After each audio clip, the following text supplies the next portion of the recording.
Di ufuk timur Pulau Papua, berdirilah sebuah gunung yang gagah sekaligus misterius. Orang-orang menyebutnya Gunung Cicloop, sebuah benteng alam yang membentang dari Teluk Yotefa hingga Danau Sentani. Dari kejauhan, puncaknya tampak seperti mata raksasa yang selalu mengawasi tanah Papua. Itulah sebabnya masyarakat kuno percaya, gunung ini bukan sekadar tumpukan batu dan pepohonan, melainkan tempat bersemayam para dewa yang tidak pernah tidur. Konon, ribuan tahun lalu, sebelum manusia mengenal api dan senjata, Gunung Cicloop adalah tempat sakral yang dijaga oleh makhluk langit. Di sanalah para dewa turun ke bumi untuk mengatur keseimbangan antara manusia, hewan, dan alam. Gunung itu memiliki energi yang disebut napas bumi, sumber kekuatan yang menghidupkan hutan, sungai, dan segala kehidupan di sekitarnya. Cerita rakyat dari suku-suku tua di sekitar Jayapura menyebut, di dalam perut gunung terdapat kerajaan rahasia yang tak terlihat oleh mata manusia biasa. Kerajaan itu diperintah oleh dewa tua bernama Maironi, sosok berwajah cahaya yang menjaga keseimbangan alam Papua. Ia memiliki pasukan roh penjaga yang disebut Mande, makhluk yang bisa menjelma menjadi angin, kabut, atau binatang buas. Maironi dan para dewa lain menetapkan satu hukum suci bagi manusia, jangan pernah menodai puncak Cicloop. Karena puncaknya adalah tempat bersemayam para arwah suci, tempat di mana bumi dan langit bersatu. Tetapi, seiring waktu, manusia mulai lupa. Mereka menebang pohon-pohon sakral, berburu tanpa izin leluhur, dan mendaki ke puncak dengan kesombongan. Sejak saat itulah, Gunung Cicloop tak pernah lagi tidur dengan tenang. Banyak kisah mistis terjadi di gunung ini. Para pendaki yang mencoba menembus hutan di lerengnya sering mendengar suara seruling dari arah kabut. Ada pula yang mengaku melihat bayangan sosok tinggi berpakaian bulu burung cendrawasih berjalan di antara pepohonan, hilang lalu muncul kembali dalam sekejap. Beberapa warga lama di wilayah Sentani percaya, sosok itu adalah penjaga gunung, makhluk gaib yang hanya muncul saat manusia melanggar pantangan. Menurut kisah tua yang diturunkan dari generasi ke generasi, Gunung Cicloop pernah bergetar hebat karena kemarahan para dewa. Pada masa itu, penduduk di lembah menebang hutan tanpa ritual adat. Mereka mengambil batu dari sungai suci untuk membangun rumah, dan tanpa sadar, mereka telah merusak tempat bersemayam roh penjaga air. Malam itu, petir menyambar tanpa henti, hujan deras mengguyur hingga tanah longsor menutup jalan menuju lembah. Orang-orang menganggap itu sebagai tanda bahwa para dewa sedang murka. Namun di balik kemarahan itu, tersimpan pesan yang dalam. Gunung Cicloop adalah pengingat bahwa manusia hanyalah tamu di rumah alam. Ia adalah simbol kekuatan dan kasih sayang leluhur, tempat di mana dunia manusia dan dunia roh saling bersentuhan. Di banyak kisah adat, diceritakan bahwa setiap daun yang jatuh dari puncak gunung membawa pesan bagi mereka yang mau mendengar. Bila hutan itu menangis, maka bencana akan datang. Beberapa peneliti modern memang menganggap kisah para dewa itu hanya mitos. Tapi bagi masyarakat adat Papua, Cicloop bukan sekadar gunung. Ia adalah ibu yang memberi kehidupan.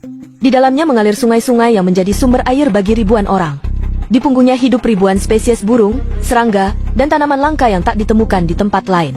Itulah sebabnya, setiap kali kabut turun menutupi puncaknya, orang-orang tua berbisik lirih, seolah berbicara kepada sang dewa, memohon agar gunung itu tetap damai. Ada pula kisah seorang pemburu yang tersesat di hutan Cicloop. Ia mengaku berjalan berhari-hari tanpa bisa menemukan jalan keluar. Hingga pada suatu malam, ia melihat cahaya biru menuntunnya menuju sungai kecil. Di tepi sungai itu, berdiri seorang wanita berwajah tenang mengenakan pakaian dari daun.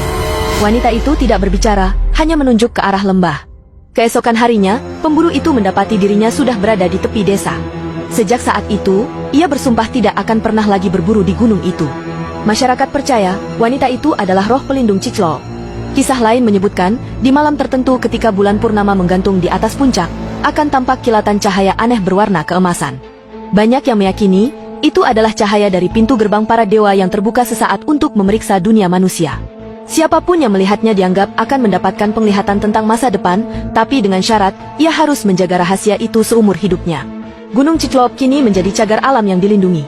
Namun bagi para tetua adat, perlindungan sejati bukan datang dari hukum manusia, melainkan dari rasa hormat terhadap alam dan leluhur.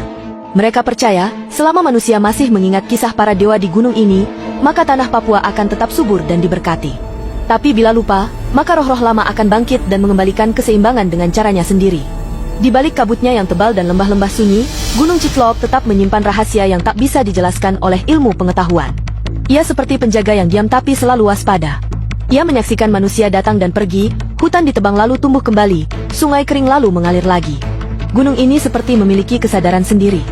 Karena itulah, masyarakat menyebutnya rumah para dewa yang tak pernah tidur. Dan hingga hari ini, setiap kali angin dingin bertiup dari arah puncak, orang-orang di bawah lembah Sentani tahu, para dewa sedang berjalan di atas awan. Mereka datang bukan untuk menakut-nakuti, tetapi untuk mengingatkan, jangan pernah melupakan asal mula kehidupan. Jadi, saat kamu berkunjung ke Jayapura dan menatap puncak Ciklop yang diselimuti kabut, ingatlah bahwa di balik keindahannya ada kisah panjang tentang cinta, kemarahan, dan kesucian alam. Gunung itu tidak sekadar batu yang berdiri di ujung langit, tetapi simbol dari kehidupan yang abadi. Ia menatap manusia dengan mata yang tak pernah tertutup, menjaga tanah Papua dari masa lalu hingga masa depan. Jika kamu percaya bahwa alam memiliki jiwa, maka Gunung Ciklop akan berbicara kepadamu dengan caranya sendiri. Mungkin lewat desir angin, mungkin lewat kicau burung yang lewat di pagi hari, atau mungkin lewat keheningan malam yang terasa seperti doa. Karena di sanalah, para dewa masih bersemayam, menjaga bumi yang kita pijak dengan mata yang tidak pernah terpejam. Sahabat Facebook Tante Yuni yang berbahagia, jangan lupa tinggalkan pendapatmu di kolom komentar. Apakah kamu percaya bahwa Gunung Ciklop benar-benar menjadi tempat tinggal para dewa? Yuk, bantu bagikan kisah ini agar semakin banyak yang mengenal legenda luar biasa dari tanah Papua. Jangan lupa juga untuk like dan follow Facebook Tante Yuni agar kamu tidak ketinggalan kisah-kisah legenda Nusantara lainnya yang penuh misteri dan makna.